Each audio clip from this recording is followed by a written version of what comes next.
Hello to all. आजकल अगर आप लोगों ने आर्टिफिशियल इंटेलिजेंस के बारे में कुछ भी सुना है तो इतना तो आप में से हर किसी को पता होगा कि आने वाला जो पूरा का पूरा फ्यूचर है वो आर्टिफिशियल इंटेलिजेंस है। आप किसी भी फील्ड में चले जाओ, आप बस एक ही चीज़ आजकल सुन रहे रहोगे, आर्टिफिशियल इंटेलिजेंस आने वाला है, जॉब्स जाने वाले हैं वगैरह वगैरह। अब आर्टिफिशियल इंटेलिजेंस को लेकर दो तरह के लोग हैं। एक जो बोल रहे हैं कि इसके आने से बहुत सारे बेनिफिट्स होंगे, और दूसरे जो बोल रहे हैं कि ये बहुत बड़ा थ्रेट है। मैं आज इस थ्रेट वाले सवाल को एड्रेस करने के लिए यहाँ पे आया हूँ। आर्टिफिशियल इंटेलिजेंस अगर थ्रेट है तो फर्स्ट ऑफ ऑल क्या ये बात सच है? अगर सच है तो इसका सॉल्यूशन क्या है? जब आप आर्टिफिशियल इंटेलिजेंस को डीप डाउन क्रैक करोगे तो आपको पता चलेगा कि कहीं ना कहीं आर्टिफिशियल इंटेलिजेंस का जो रूट है वो मैथमेटिक्स से जुड़ा हुआ है। दैट्स वाई मैंने वीडियो का टाइटल ही रखा है रियलिटी ऑफ मैथमेटिक्स। बहुत कम लोग जानते हैं कि मैथ्स जो हमारे देश में इस वक्त पढ़ाया जा रहा है उसमें क्या करेक्शंस किए जा सकते हैं, क्या इम्प्रोवाइजेशंस किए जा सकते हैं, और कैसे यही मैथ्स आने वाले पूरे के पूरे फ्यूचर को डिसाइड करने वाला है। तो आज का जो हमारा डिस्कशन होगा that will be based on reality of mathematics. मैंने इसको 2-3 स्टेजेस में डिवाइड किया है। सबसे पहले जो स्टेज हम लोग डिस्कस करेंगे वो होगा कि हमारे यहाँ पे जो मैथमेटिक्स पढ़ाया जा रहा है या मैथमेटिक्स का जो सिस्टम हम लोग यूज़ कर रहे हैं उस सिस्टम में क्या दिक्कत है। Very first let's discuss about that. जैसे फॉर एग्जांपल अगर आप में से जितने भी बच्चे सुन रहे होंगे जो इस वक्त करेंटली 8, 9, 10 स्टैंडर्ड में है उनको तो ये फार्मूला पता ही होगा, पर अगर कोई बच्चा है जो 10 स्टैंडर्ड पास हो चुका है वो भी इस फार्मूले के बारे में बहुत अच्छे से जानता होगा। Let's first discuss about this formula. मैं श्योरिटी के साथ कह सकता हूँ कि 99% लोग इस फार्मूले को पढ़ते होंगे a+b²। कई लोगों को लगता होगा कि ये जो यहाँ पे स्क्वायर लिखा हुआ है इसको हम पावर 2 भी पढ़ सकते हैं या हम रेस टू 2 भी पढ़ सकते हैं, राइट। अब आपको लगता है कि आप इसको चाहो तो पावर 2 पढ़ो या रेस टू 2 पढ़ो, एक ही बात है। बट आप में से बहुत कम लोगों को पता होगा कि ये फॉर्मूला एक्चुअल स्क्वायर के बारे में है। एक्चुअल स्क्वायर से मेरा मतलब है ज्योमेट्री में जो आप स्क्वायर बनाते हैं उसके बारे में है। जैसे suppose I am taking a random line. मैं इस लाइन को रैंडम लाइन इसलिए बोल रहा हूँ क्योंकि मैंने इसको मेजर करके नहीं ड्रॉ किया है, तो ऑब्वियसली एक रैंडम लाइन हो गई। इस लाइन में मैं कहीं पे भी एक जगह पे मार्किंग लगा देता हूँ। यहाँ से यहाँ तक की लेंथ को मैं ए कंसीडर कर लेता हूँ, यहाँ से यहाँ तक की लेंथ को मैं बी कंसीडर कर लेता हूँ। नाउ क्या होगा अगर मैं ये सेम लेंथ की लाइन चारों साइड में ड्रॉ कर दूँ? हम सब जानते हैं कि अगर ये चारों साइड सेम लेंथ के हैं तो this will make a square. अब ये लाइन और ये लाइन इक्वल है तो ये यहाँ से यहाँ तक की जगह ए ही होगी, ये और ये बी होगा। यहाँ पे भी मैं यहाँ मार्किंग लगा देता हूँ, since all the lines are similar, तो ये ए है तो यहाँ पे भी ए होगा और ये बी है तो यहाँ पे भी बी होगा, यहाँ पे भी सेम होगा। बस यहाँ से मैजिक शुरू होता है। अगर आप ये दोनों लाइंस को इस तरह से मैच कर दो तो आपको दिखेगा कि यहाँ पे एक स्क्वायर बना और इस स्क्वायर का एरिया कितना है a स्क्वायर। यहाँ पे भी एक स्क्वायर बना b उसका एरिया है b²। पर ये दो रेक्टेंगल बने क्योंकि इनका जो लेंथ है दोनों साइड्स का वो सेम नहीं है। स्क्वायर के लिए लेंथ सेम होना चाहिए जैसा कि इन दोनों में है, यहाँ पे लेंथ सेम नहीं है तो ये रेक्टेंगल बना, तो इनका एरिया कितना होगा AB और AB। अब आप देख सकते हो कि A और B से अगर एक स्क्वायर बनाया जाए तो उसका एरिया कितना होगा A² + B² + 2AB, और इस तरह से ये हमारा आंसर आता है। तो क्या आपने इसके पहले कभी ये पता किया था कि एक्चुअल में ये फॉर्मूला स्क्वायर के एरिया के बारे में है? अगर आप ये देखने के बाद आपको रियलाइज़ हो रहा है कि हाँ ये हमको इस तरीके से पढ़ाया जाना चाहिए, तो मेरे पास और भी बहुत कुछ है आपको बताने के लिए, आपको आगे का भी लेक्चर अच्छा लगेगा। फॉर एग्जाम्पल, क्या आपने कभी सोचा है कि व्हाट इज़ पाई? जो भी बच्चा इस वक्त स्कूल में है वो ऑब्वियसली बोलेगा कि सर पाई का मतलब सिंपल 22/7। इसमें क्या बड़ी बात है? या तो आप 22/7 बोलोगे या तो आप 3.14 बोलोगे। बट क्या कभी आपने अपने स्कूल में ये रियलाइज़ किया कि ये नंबर आया कहाँ से? पाई बेसिकली एक कोड है। किस चीज़ का कोड है? मान लो अगर मैं आपके सामने एक सर्कल बना दूँ और मेरे बाजू में कोई दूसरा टीचर आके ये एक सर्कल बना दे और हम दोनों डिस्प्यूट करने लग जाएं कि मेरा सर्कल परफेक्ट है या मेरा सर्कल परफेक्ट है, ये x है ये y है। अब अगर इस पे डिस्प्यूट हो जाए कि x परफेक्ट सर्कल है या y परफेक्ट सर्कल है, तो इस बात का आंसर आप कैसे निकालोगे? पाई है उस बात का सॉल्यूशन। एक्चुअल में जो पाई है वो सर्कल का सर्कमफरेंस बाय डायामीटर होती है। आप दुनिया में छोटा सर्कल लो या बहुत बड़ा सर्कल लो, आप किसी भी सर्कल का अगर सर्कमफ्रेंस बाय डायमीटर निकालोगे तो आंसर आएगा 22/7 या फिर 3.14। अब क्यों मैथमेटिशियंस इसके आगे के डिजिट्स के पीछे पड़े रहते हैं? आपने सुना होगा, कोई बोलता है कि मुझे पाई का वैल्यू इतने डिजिट तक याद है, कोई बोलता है मुझे इतने डिजिट तक याद है। पर इसके आगे जाने की ज़रूरत क्यों है? क्योंकि जैसे जैसे आप इसके आगे के डिजिट पता करते जाओगे आपके सर्कल की एक्यूरेसी बढ़ती जाएगी। और जब आप एडवांस मैथमेटिक्स में जाओगे, जैसे अभी आप यहाँ से सपोज करो मार्स के लिए अगर आप कोई सैटेलाइट भेज रहे हो, तो आपके मैथमेटिक्स में जितनी एक्यूरेसी होगी उतना आपके वहाँ पहुँचने के चांसेस में एरर कम आएगा। तो ये जो छोटी छोटी बातें हैं ना, ये एडवांस लेवल पे जाके बहुत इंपॉर्टेंट हो जाती हैं। इनफैक्ट नासा ने एक मार्स पे सैटेलाइट ऑर्बिट भेजा था जो सिर्फ वहाँ का वेदर रिपोर्ट भेजने वाला था। वो सैटेलाइट सिर्फ इसलिए क्रैश हो गया क्योंकि जो उसकी प्रोग्रामिंग की गई थी सैटेलाइट के अंदर वो माइल्स में की गई थी, और अर्थ पे जो सिस्टम उसको मॉनिटर कर रहा था वो सिस्टम उसको किलोमीटर में मेजर कर रहा था। बस किलोमीटर और माइल्स, ये दो कन्वर्जन सिर्फ प्रॉपर नहीं हो पाए थे, इसलिए वो पूरा का पूरा सैटेलाइट क्रैश हो गया और इसका बहुत बड़ा नुकसान हुआ तो नासा को। तो ये है मैथमेटिक्स में छोटे मोटे एरर आने से होने वाले नुकसान की बात। इसीलिए लोग पीछे पड़े रहते हैं कि जितना पाई की वैल्यू एक्यूरेट निकालोगे उतना इस सर्कल को आप एक्यूरेटली बना पाओगे। और पाई आज के बाद क्या है? अब आपको पता चल गया कि पाई सर्कल को पहचानने का कोड है। वरना तो अगर मैं ये भी बना दूं और मैं बोलूँ ये सर्कल है, आप कैसे प्रूव करोगे कि नहीं ये सर्कल नहीं है? आपके पास कोई मैथमेटिकल एविडेंस होना चाहिए, कोई मैथमेटिकल आर्ग्यूमेंट होना चाहिए। क्या है वो मैथमेटिकल आर्ग्यूमेंट? आप बोलोगे इसका मैं सर्कमफ्रेंस बाय डायमीटर निकालता हूँ, अगर 22/7 आ गया तो ये सर्कल है, जो ऑब्वियसली आप जानते हो कि इसका तो आएगा नहीं। तो इससे मैं सिंपल वे में प्रूफ कर पाऊंगा कि ये सर्कल नहीं है पर ये सर्कल है। और भी बहुत सारी अच्छी अच्छी बातें मैथ्स के बारे में जो आपको स्कूल लेवल पे सीखनी चाहिए। जैसे फॉर एग्जांपल अब आप इसको देखिए, क्या आप मानेंगे कि यहाँ पे अगर कोई चीज़ घूम रही है, सपोज कीजिए ये एक आप क्लॉक ही कंसीडर कर लो, या ठीक है यहाँ पे कोई भी एक सर्कुलर मोशन ले लेते हैं, ये कोई भी ऑब्जेक्ट है, ये घूम रहा है। अगर ये यहाँ से ऐसे ही घूमता जाए तो आप में से हर कोई मानेगा कि ये ऑब्जेक्ट कौन सा मोशन कर रहा है? Circular motion.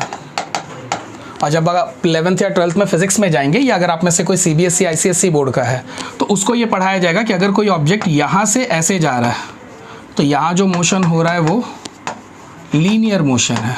इसको कई बुक्स में रेक्टिलिनियर मोशन भी बोला जाता है, मोशन इन 1D भी बोला जाता है। मोटी मोटी बात यह है कि अगर कोई ऑब्जेक्ट ऐसा घूम रहा है तो वो सर्कुलर मोशन कर रहा है, और कोई ऑब्जेक्ट अगर ऐसे चल रहा है तो वो लीनियर मोशन कर रहा है। ठीक, ऐसा इसलिए क्योंकि हम मानते हैं कि ये जो है ये एक स्ट्रेट लाइन है and this can't be a part of a circle. ये लाइन किसी सर्कल का हिस्सा तो नहीं है। कैसा लगेगा आपको अगर मैं आपको ये बोलूँ कि ये वाला जो ऑब्जेक्ट है ये भी सर्कुलर मोशन कर रहा है? अब ये आपने कभी नहीं सोचा होगा, मैं इसको प्रूव करके दिखाता हूँ। फॉर एग्जाम्पल अगर मैं आपसे ये पूछूं कि आपको कैसे पता कि ये वाला ऑब्जेक्ट सर्कुलर मोशन कर रहा है, तो आप बोलोगे कि ये ऑब्जेक्ट जब मोशन कर रहा है, अगर मैं वहाँ से दो परपेंडिकुलर लाइंस खींचूं, जैसे फॉर एग्जांपल यहाँ से एक परपेंडिकुलर लाइन खींचता हूँ, ये परफेक्ट तो नहीं है बट आप अज्यूम कर लो कि ये परफेक्ट परपेंडिकुलर ड्रॉ किया मैंने, और ये पार्ट पे एक परपेंडिकुलर ड्रॉ किया मैंने। ये दोनों परपेंडिकुलर एक पॉइंट पे मिलेंगे और वही पॉइंट होगा सर्कल का सेंटर। और सिंस ये दोनों परपेंडिकुलर एक जगह पे इंटरसेक्ट कर रहे हैं, इससे ये प्रूफ हो जाता है कि ये जो इतना आर्क है ये एक सर्कल का आर्क है। और अगर ये सर्कल का आर्क है तो ये मोशन कौन सा मोशन हुआ? Circular motion. अब दिक्कत ये है कि अगर कोई ऑब्जेक्ट यहाँ से चले और मैं सेम काम करूँ, इस पर एक परपेंडिकुलर ड्रॉ करूँ और इस पर एक परपेंडिकुलर ड्रॉ करूँ, तो ये तो कभी इंटरसेक्ट करेंगे ही नहीं। अगर ये इंटरसेक्ट ही नहीं करेंगे तो ऑब्वियसली कोई भी बोलेगा कि सर ये सर्कुलर मोशन हो ही नहीं सकता। सर्कुलर मोशन होने के लिए ये दोनों परपेंडिकुलर इंटरसेक्ट करनी चाहिए, जैसे कि यहाँ किया था।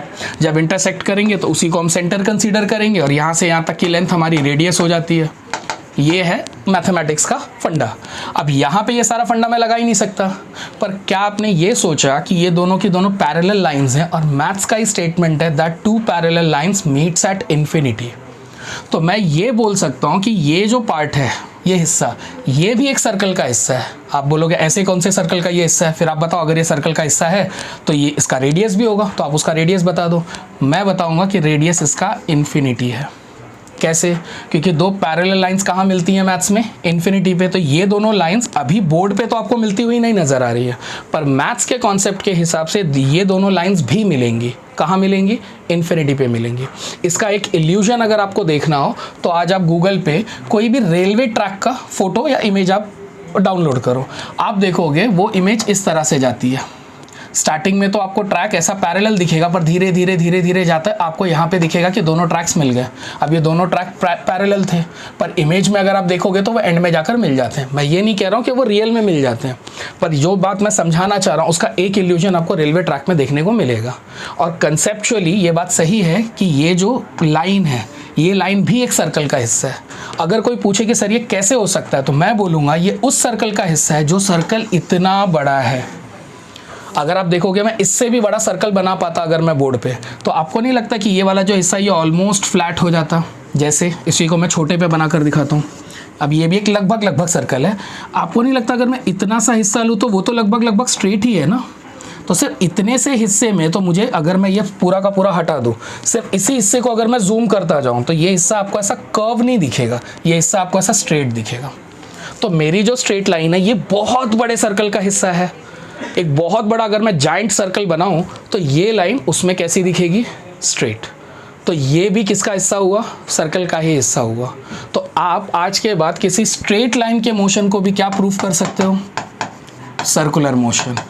और ये जितने फॉर्मूले मैंने लिए सारे के सारे स्कूल लेवल के फॉर्मूले हैं।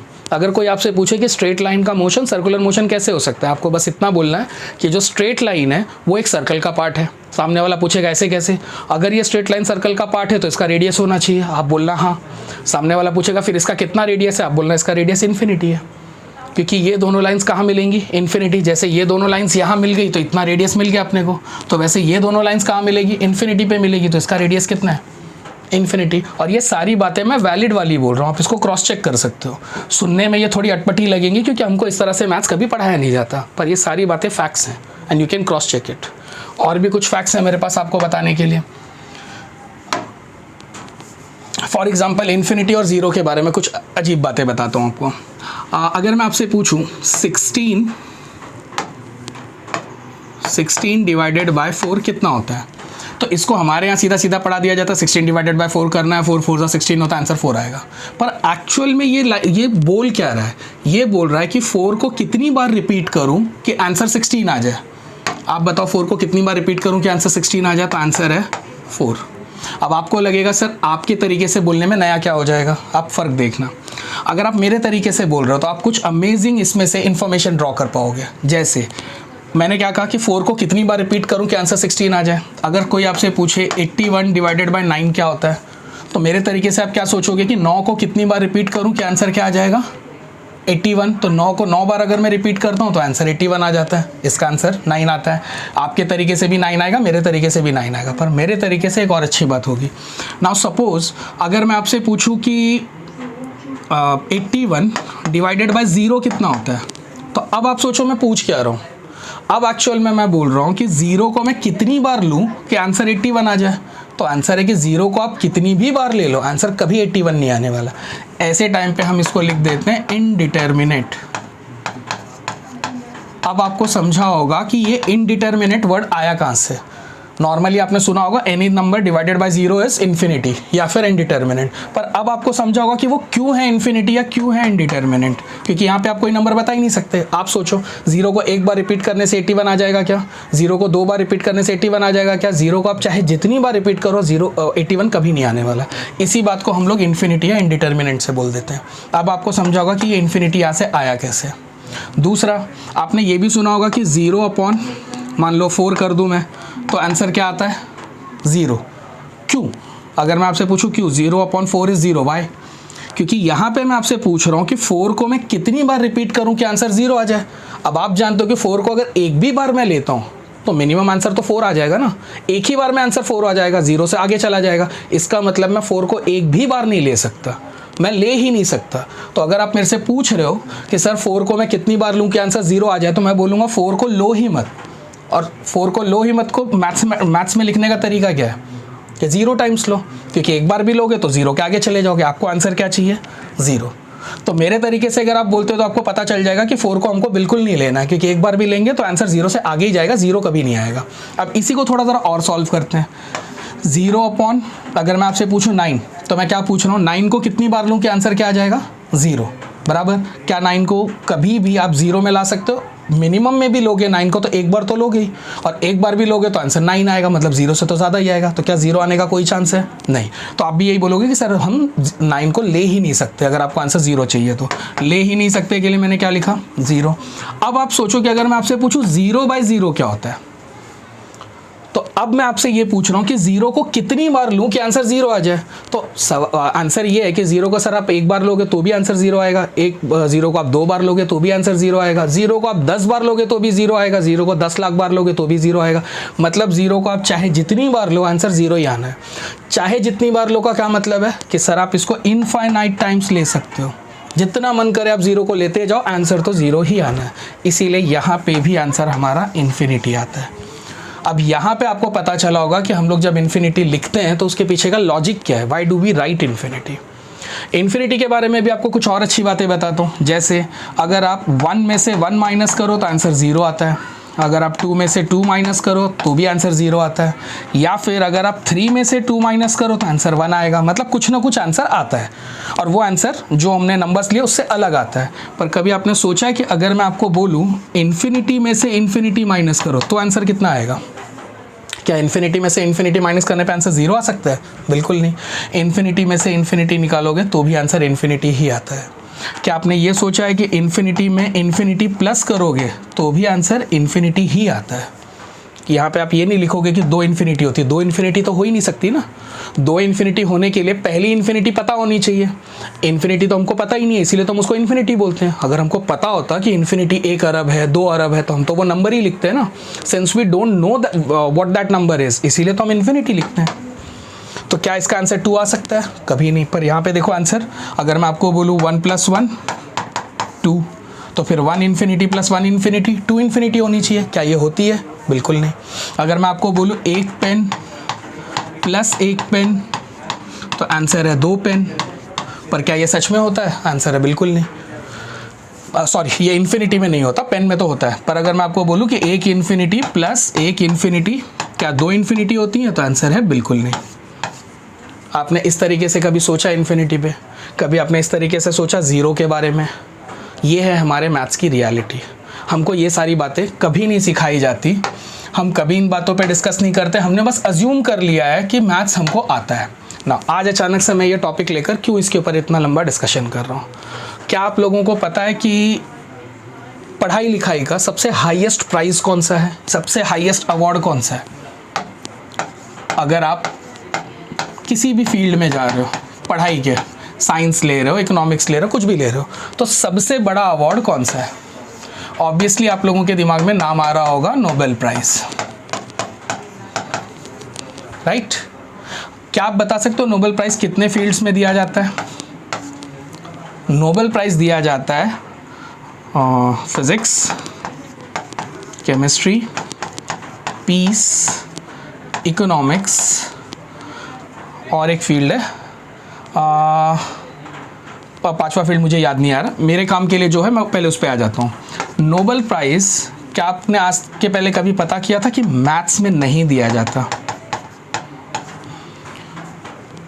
नोबेल प्राइज़ मैथ्स में कभी नहीं दिया जाता। If I am not wrong, शायद 5th बायो है, पर हमारा वो टॉपिक नहीं है, हमारा टॉपिक है मैथ्स। आप सोचो एजुकेशन के फील्ड में जो सबसे हाईएस्ट अवार्ड है वो है नोबेल प्राइज़, और कमाल की बात है कि मैथ्स में नोबेल प्राइज़ नहीं दिया जाता। पर आपको जानकर अच्छा लगेगा कि मैथ्स में जो हाईएस्ट अवार्ड है उसको बोलते हैं फील्ड्स मेडल। और फील्ड्स मेडल नोबेल प्राइज़ से भी बड़ा है। अगर आप इन दोनों को कंपेयर करोगे तो फील्ड्स मेडल मिलना ज़्यादा बड़ी बात है। Fields medal comparatively Nobel prize के ज़्यादा बड़ा है। अब ये मैं किस बेसिस पे बोल रहा हूँ? क्योंकि फील्ड्स मेडल 4 साल में एक बार दिया जाता है, नोबेल प्राइज़ हर साल दिया जाता है, पर फील्ड्स मेडल 4 साल में एक ही बार दिया जाता है। दैट्स वाई फील्ड्स मेडल का इंपॉर्टेंस नोबेल प्राइज़ से भी बड़ा है। नाउ यू वुड थिंक कि सर ये आप मैथ्स के बारे में बात कर रहे थे, all of sudden you went to Nobel Prize, उसमें भी आप 5वां फील्ड भूल गए। ठीक, वो ठीक है, हो जाता है, उम्र है। बट अब नोबेल प्राइज़ से भी आप शिफ्ट हो गए फील्ड्स मेडल पे, तो आप बताना क्या चाहते हो? क्या आप में से किसी को भी पता है कि फील्ड्स मेडल 2014 में एक इंडियन स्टूडेंट को मिला था जिसका नाम है मंजुल भार्गव? क्या आपने टीवी पे इसके बारे में एक भी न्यूज़ सुनी? ये कितना बड़ा मोमेंट है इंडिया के लिए, आप इमेजिन करो। नोबेल प्राइज़ में अगर किसी को भी नोबेल प्राइज़ मिल जाए जो इंडियन ओरिजिन का हो, तो इंडियन न्यूज़ चैनल पे लगातार न्यूज़ आनी शुरू हो जाती है कि एक ऐसे इंसान को नोबेल प्राइज़ मिला जो इंडियन ओरिजिन का है।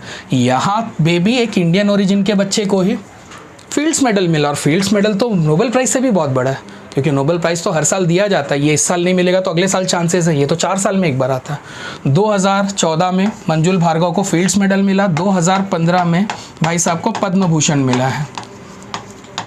अब ये आदमी कैनेडियन है, ये इंडियन ओरिजिन के हैं बट अब ये कनाडा में रहते हैं। प्रिंसटन यूनिवर्सिटी में इन्होंने अपनी पूरी पढ़ाई की। इनके बारे में मैं आपको क्यों बता रहा हूँ, अब उस पर आते हैं।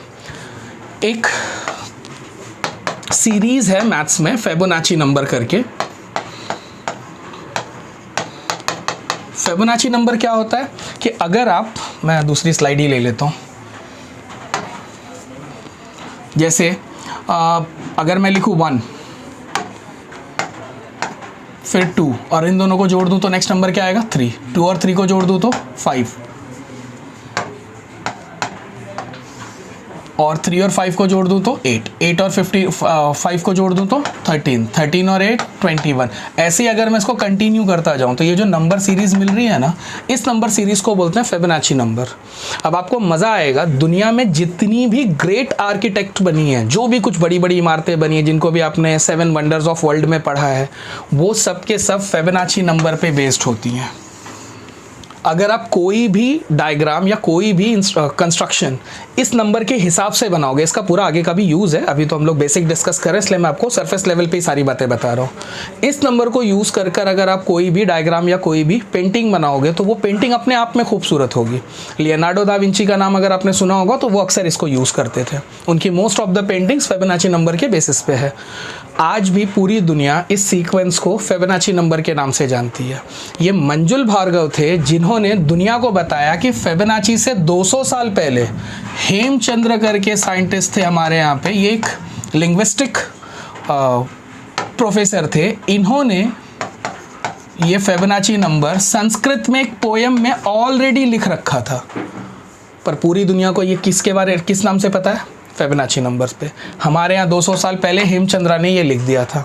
अब ये बात मंजुल भार्गव ने जब पूरी दुनिया को बताई तो आज जब आप इंटरनेट पे सर्च करोगे तो आपको पता चलेगा कि now this Fibonacci number has renamed as Fibonacci Hemachandra's number. तो आज कम से कम हेमचंद्रा का नंबर तो, नाम तो आ रहा है उसमें। अब जाके दुनिया ने एक्नॉलेज किया कि जिस फिबोनाची नंबर पे इतने ग्रेट आर्किटेक्ट्स बने हैं, वो Fibonacci number was actually given by an Indian poet. एक भारतीय कवि ने ये पूरा का पूरा मैथमेटिक्स एक संस्कृत के श्लोक में लिख रखा था। अब काश ये बात दुनिया जानती। मंजुल भार्गव के फील्ड मेडल जीतने का ये फ़ायदा हुआ कि एटलीस्ट अब दुनिया हमको मैथमेटिक्स में एक्नॉलेज करती है। अब अगर मंजुल भार्गव इंडिया की कोई भी बात बाहर किसी बड़े स्टेज पे जाकर बोलते हैं तो लोग उसको एक्नॉलेज करते हैं। एक्नॉलेज क्या करते हैं, आप देख सकते हो कि इनफैक्ट चीज़ों को रीनेम तक किया जा रहा है। That's the power of mathematics. Point of making this lecture, इस लेक्चर को मैंने क्यों बनाया, मैं आपको ये समझाना चाह रहा था कि आप शायद ये जानते ही नहीं है कि how powerful mathematics is. Mathematics किस लेवल पे आपको ले जा सकता है आप नहीं जानते। ये तो जितना भी सब मैंने बोला है सब एकेडमिक के व्यू से बोला है कि एकेडमिकली आप मैथ्स में कितना कुछ कर सकते हो। अगर आप गैलीली के बारे में जानते रहो तो गैलीलियो का तो एक बड़ा फेमस स्टेटमेंट है। स्टेटमेंट थोड़ा लंबा है, मैं शॉर्ट कर दे रहा हूँ। God speaks in the language of maths, ये गैलीलियो का स्टेटमेंट है। गॉड हमेशा मैथ्स की भाषा में बात करता है। कभी आपने नोटिस किया, अगर आपने केमिस्ट्री फिजिक्स कुछ भी पढ़ा होगा तो आप बहुत सारे कांस्टेंट्स पढ़ते हो, जैसे जी की वैल्यू पढ़ते हो आप, स्मॉल जी की वैल्यू पढ़ते हो आप, कैपिटल आर की वैल्यू पढ़ते हो आप, इन सब की वैल्यूज़ फिक्स्ड है। तो ये वैल्यूज़ क्या बताना चाहती हैं, बेसिकली ये यूनिवर्स के कोड हैं। एक और बड़े साइंटिस्ट हुए निकोला टेस्ला। निकोला टेस्ला हमेशा बोलते थे, if you want to know the secrets of universe think in terms of vibration, frequency and energy. पर अगर आप एनर्जी, वाइब्रेशन और फ्रीक्वेंसी के टर्म्स में सोचो भी तो उस पर अप्लाई तो आपको मैथ्स ही करना पड़ेगा। बिना मैथ्स के आप एनर्जी, फ्रीक्वेंसी और वाइब्रेशन के कैलकुलेशंस कैसे करोगे। तो निकोला टेस्ला की माने तो पूरे यूनिवर्स को समझने के लिए एनर्जी, वाइब्रेशन और फ्रीक्वेंसी के टर्म्स में सोचना पड़ेगा। पर सोचने के बाद आप उस पर वर्कआउट तो तभी कर पाओगे जब आपको मैथ्स आता होगा। इसीलिए गैलीलियो गैलीली ने कहा था, God speaks in the language of maths. Maths कितना पावरफुल है मैंने 2 पॉइंट ऑफ व्यू से प्रूव कर दिया। एक तो ग्रेट साइंटिस्ट क्या आप बोलते थे इसके बारे में वो भी बताया, प्लस मैथ्स का मंजुल भार्गव का आपको पावर बताया।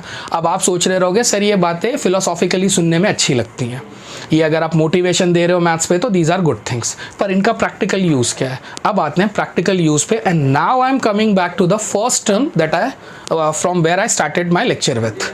What was the first term that I started my lecture with? It was AI। मैंने कहानी शुरू की थी कि आज की तारीख में आप कहीं पे भी चले जाओ आर्टिफिशियल इंटेलिजेंस की धूम मची हुई है। क्या आपको पता है इस वक्त वर्ल्ड की जो टॉप मोस्ट कंपनीज हैं वो मोस्टली सॉफ्टवेयर कंपनीज हैं। एग्जाम्पल ले लो आप, गूगल, फेसबुक, इंस्टाग्राम, ये सारी की सारी सॉफ्टवेयर कंपनीज हैं और भी बहुत सारी हैं। ये सॉफ्टवेयर कंपनीज काम किस पे करती हैं? सॉफ्टवेयर किस पे अप्लाई किया जाता है? पीसी पे, कंप्यूटर पे। और पीसी किस सिस्टम पे काम करता है? बाइनरी सिस्टम पे। और वो बाइनरी सिस्टम कहाँ से आता है? मैथ्स से। तो जितना आप मैथ्स को डेवलप करोगे उतना आपका सिस्टम डेवलप्ड होगा, उतना आपका कंप्यूटर डेवलप्ड होगा, उतना आपके सॉफ्टवेयर डेवलप्ड होंगे और उतनी आपकी टेक्नोलॉजी डेवलप्ड होगी। तो आप जिस फ्रूट को देख रहे हैं, artificial intelligence is the fruit but this maths is the root. ये वो जड़ है जिससे ये फल निकल रहा है। अगर आप जड़ पे काम करोगे ऑब्वियसली आप ऐसा फल उगाओगे जो पूरी दुनिया बदल देगा। That's why I made this lecture. इस लेक्चर को बनाने के पीछे पर्पस यही था to show you the power of mathematics. सिर्फ आर्टिफिशियल इंटेलिजेंस नहीं, दुनिया के हर सब्जेक्ट की जड़ मैथ्स में ही मिलेगी आपको, क्योंकि दुनिया में जो भाषा है जिसमें सारे सब्जेक्ट्स पढ़े जाते हैं या पढ़ाए जाते हैं वो मैथ्स ही है। इनिशियल लेवल पे, स्कूल लेवल पे आप इंग्लिश में पढ़ते हो, हिंदी में पढ़ते हो, मराठी में पढ़ते हो, बट जैसे जैसे आपका लेवल बढ़ता जाएगा every subject will ultimately translate to mathematics. तो अपरेंटली आपको एंड तो मैथ्स में ही करना है। Why not to think about maths from a school level? आज आप सोचो दुनिया को जो सबसे अच्छा मैथ्स ट्रिक दिया गया है वो इंडिया से ही आया है, विच इज़ वैदिक मैथ्स। मैं भी ये पढ़ाता हूँ, इसको आपको बहुत सारे मेरे लेक्चर्स मिल जाएंगे यूट्यूब पे भी। वैदिक मैथ्स ये हमने इन्वेंट किया है।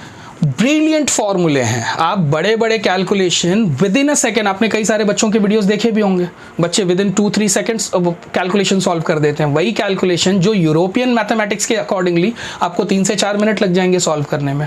पर अगर आप वही सेम क्वेश्चन अगर आप वैदिक मैथमेटिक्स से सॉल्व करो with in 2 to 3 second solve हो जाते हैं। और इसके मैंने वीडियो बनाकर डाले भी, आप यू कैन चेक दैट। इतनी अच्छी टेक्निक हमारे यहाँ से है, but it is very unfortunate कि हमारे ही देश में आपको कोई ऐसा स्कूल नहीं मिलेगा जहाँ पे वैदिक मैथ्स पढ़ाया जाता हो। वैदिक मैथ्स और अबैकस के लिए बच्चों को अलग से क्लासेस लगानी पड़ती हैं।